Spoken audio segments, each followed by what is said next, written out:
ये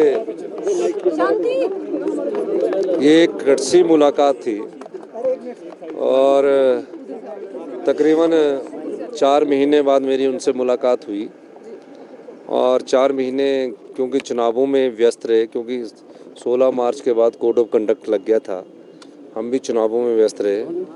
निश्चित रूप से मेरी उनसे मुलाकात थी, क्योंकि मैंने उन्ना जाना था, तो मैं इसलिए आज उनसे कटसी मुलाकात करने के लिए आया हूँ।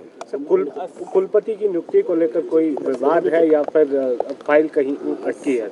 नहीं, वो गवर्नर साहब ने अपनी नाराज़गी जताई कि कुछ एक मुद्दे हैं, जैसे कि योगा डे वाले दिन हमारे सरकारी कार्यक्रम था और उस दिन शहर के हमारे मेयर भी यहाँ पर अनुपस्थिति थे।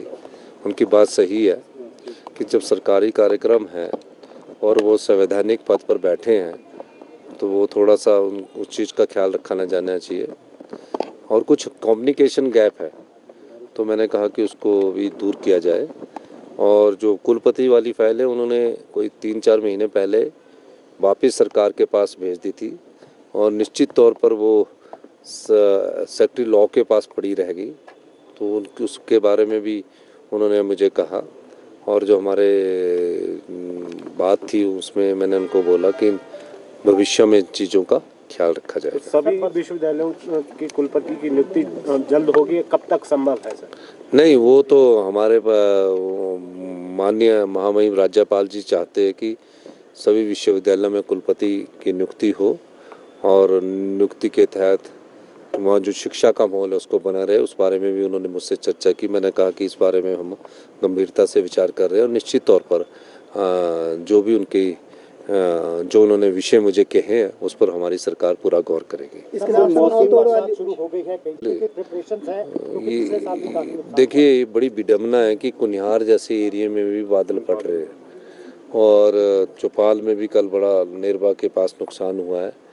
तो इन चीज़ों से हमको सबक लेना है और मेरा सभी हिमाचल की जनता से ये अनुरोध है कि जब बरसात का मौसम शुरू होगा तो नदी नालों के किनारे नहीं जाना है, क्योंकि कहीं भी अचानक नदी और नालों में एकदम पानी बादल फटने से बढ़ जाता है और अंदाज़ा भी नहीं होता और वो नुकसान जीवन को कर जाती है। तो हम इस बारे में हमने एहतियात बरतने की मैं जनता से अपील करता हूँ और हमारी जो डिजास्टर एरिया है उसकी एक मीटिंग हो चुकी है और निश्चित तौर पर भविष्य में पिछली साल की तरह आपदा ना आए, भगवान से यही प्रार्थना करते हैं। और सारी चुनौतियों का सामना करने के लिए हमने दिशा निर्देश दे दिए हैं। सर, फील्ड स्टाफ को बोला गया है, सभी और हाँ, सबको बोल दिया गया, सबको एक्टिव रहने के लिए बोल दिया गया और मैं खुद इसका जायजा भी लेता हूँ। धन्यवाद। लॉ एंड ऑर्डर की इश्यूज भी आए।